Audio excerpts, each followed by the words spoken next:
Good afternoon, everyone. It's my joy to briefly talk about the NTP. This is a project I have persistently followed up with a lot of interest because I know what it will mean tourism in any of the OGB regions that we are operating in. Specifically, just to say, HECA, we operate in 8 countries in this region, the Horn, East and Central Africa.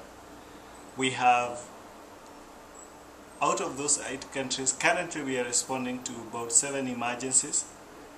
We are supporting 7 sites, that's offices, where we have, we require internet connection.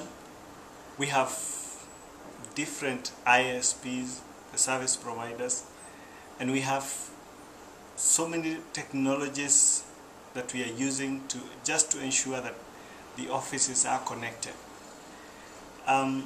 This has a lot of implication on the way we work as IT, and that forms the basis of my keen interest to follow up the best and to see that NTP achieves its mission.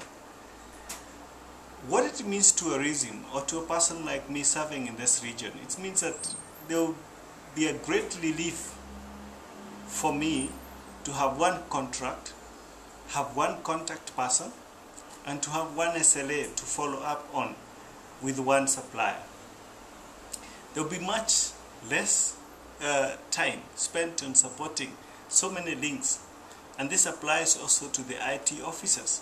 They don't have to follow this provider and after that follow another provider with specific SLA agreements.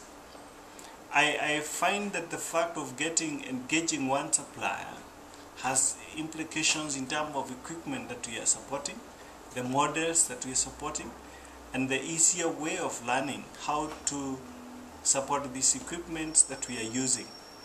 That has a lot to do also with the way we work as a team in the HECA region. It means that if one staff is competent enough to support one office, he can easily stand in for one another. We can do job swaps. We can support each other during leave, motivate one another by exchange visits. It has so much meaning to us to have one service provider working and supporting OGB systems. I know there are many other benefits that may not necessarily be articulated here, but consider one very important one. In terms of emergencies, we have currently 7 countries responding to emergencies. That means that we have to sign these contracts, look for suppliers, look for ISP, and then sign contracts with them. This is taking too long to negotiate. By the time we are settling down to provide a connection, the emergency is almost over.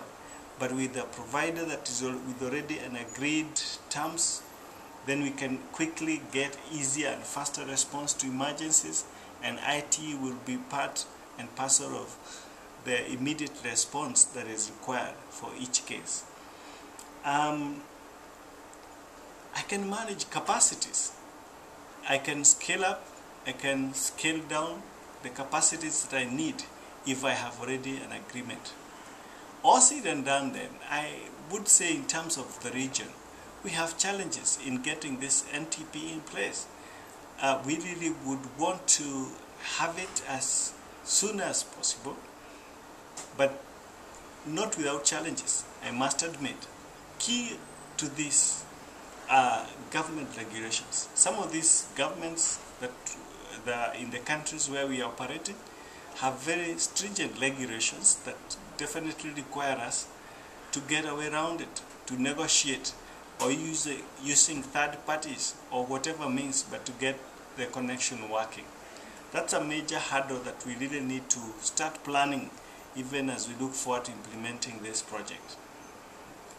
Most of these sites have very poor infrastructure. Even to get to the site where we operate, we have to book flights. We cannot go by road. We cannot make it in a week. So it means that there are those arrangements. With NTP, if we have any support requirements, even to work with the provider, then it means that we have also to face the challenge of poor infrastructure, getting to the ground, getting to support in case of major breakdown. Fine, we may have to live with, because we have lived with it that long. I think it should not be an excuse whatsoever. Major challenge we have to address is to do with power. Most of these sites do not have grid power. We have to depend on generators, solar, using hybrid of either solar, wind, in an inverter system to ensure that the offices are powered, the core equipments are working, we can provide connection. We may have to really think through again to see how best we can have power to take advantage of the available connection. Security issues are part of the challenges, but I wouldn't want to mention that as a bottleneck that will hold us from courageously facing the challenges ahead and ensuring that NTP project comes live as soon as possible. It's one good project that we need to consider, and we hope that with our due diligence that we'll be able to come to a conclusion on the best way to run this project and the best way to implement it, and that we will have gotten value for money, and our mission of supporting the poor and taking care of the poor, IT with good infrastructure, good network infrastructure, good connectivity, will be part and major partner in the business of eradicating poverty. I'm so grateful to be a participant in this project. Thank you very much.